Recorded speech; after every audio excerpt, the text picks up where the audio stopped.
Pemirsa menjelang pemilihan kepala daerah pilkada yang akan digelar pada 27 November 2024, Komisi Pemilihan Umum KPU Kabupaten Badung terus melakukan berbagai persiapan.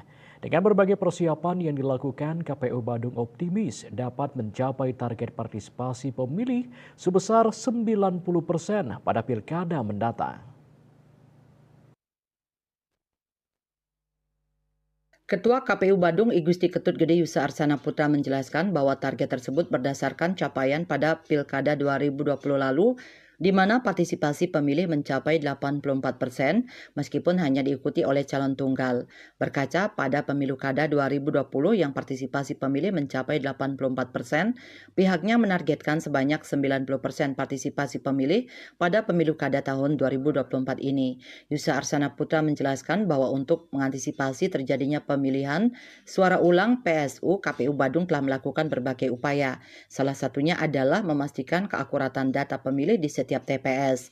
Mereka yang menyalurkan hak pilihnya harus dipastikan apakah dia ada di daftar pemilih tetap DPT. Jika tidak ada di DPT, harus dicek apakah terdata di daftar pemilih tambahan DPTB dan terakhir di daftar pemilih khusus DPK.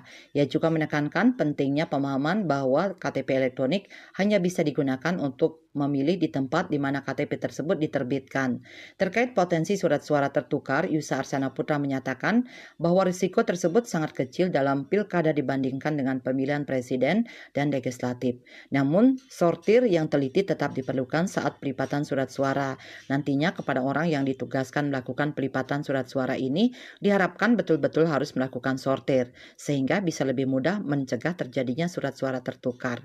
Parwata Bali Pos melaporkan.